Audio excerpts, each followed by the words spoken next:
So, first of all, Tiffany, great to have you doing this interview for us. Thank you. But first of all, if we can just talk about the Now album. So, can you believe that it's now at 100 this year? They're releasing the 100th album. It is pretty amazing to believe that they're releasing the 100th album and to be a part of it. You know, I'm forever grateful from the early start and the hits and everything. So when I see the Now albums, even in America, because they do make it there as well, brings a smile to my face, definitely. And it's the best gift for friends and family as well. I pop a little one here and there, especially like people who have kids who are just kind of reconnecting or being introduced, to the 80s. I think these albums give him a really good playlist to get caught up. And yeah, I mean, like you say, we've got the album here. You might want to have a little look. Yeah, We're on the this back. is so cool. Well, I'm on the front too. So it's, I mean, again, from, a little girl who just wanted to sing. I mean, this is amazing. I never get tired of this saying, that I'm in a great group of people. I'm in a great group of people. And then also, this is my childhood. And to be doing it 30 years later for me, it's an awesome feeling. And going back to them days, Now 12 was out in 1988. What was it like at that point to be appearing on something like that as a compilation? A big deal it was. It is a big deal. I mean, again, I'm forever grateful. All the bands. I mean, I remember, coming over here to the UK and touring and meeting Maxi Priest, meeting Belinda Carlisle. So T'Pau, like all these people that I grew up with. That it's pretty cool that I grew up and then they became my friends later on in life. And it's always great to be able to see them at some of the festivals that I do and just in passing.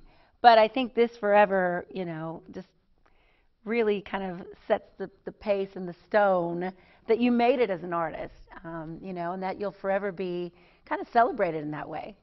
Yeah, it does seem that a lot of artists are talking about it in that way, that it is a document of musical Yes. history. And, your big hit, I think we're alone now. Yes. That was big in what you started in '87. So really, you were really having a lot of success at the point that this came out. I mean, you really did feel like you'd made Oh it. yeah, I mean, when I first landed in the UK and I, got off the plane and there was hundreds of girls out there with the jean jackets and the hooped earrings and knowing that I love pizza and my favorite color is black and I mean, just things about me that I didn't expect. And I'm still that person. I love my fans. They've been great to me. They've allowed me to do various different things.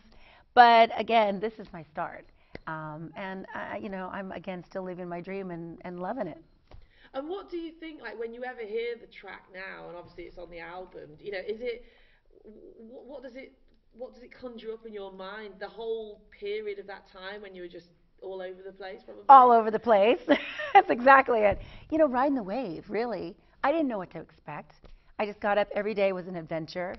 Again, to be doing shows with people that I loved, to be in the presence of people like Howard Jones, Simply Red. I mean, on and on and on. Belinda Carlisle. All of these people I was listening to on the radio, and then to be on a show with them, or to meet them, or to be on an album with them is, it's my dream come true. And are you kind of surprised that it's endured so long, given the way the music industry has changed and downloading and streaming? Right. I think there's something magical about the 80s time period. There's something fun about it. It really was cutting edge, so we thought at the time, but at the time it was different, keyboard sounds, just different people, fashion, your makeup. You could be as wild as you wanted to, or like myself, I was pretty simple. I think everyone was an individual. I think it gets harder to be that nowadays because everything is so fast. I still miss where we used to work a record or wait for a tour and the billboards and all of that excitement. Now that doesn't really work. And it's great because we can get everything into somebody's hands immediately. But I don't think we hold on to it as long. It's kind of in and out, in and out. And there was something about the 80s, that anticipation, And I think when we go back to the 80s now, it really is just reminiscing a simpler time, a fun time, a time of, what is my future going to be? Because a lot of us were really young. I mean, I was 14 and 15, but, some of my other celebrities that I was working with, they're just barely in their 20s. And it really was about the audience going, I'm fresh out of high school, or I'm going to go and do this, I'm going to go to university. The future is bright. And we had that anticipation. And I think that's really what the 80s stand for as well.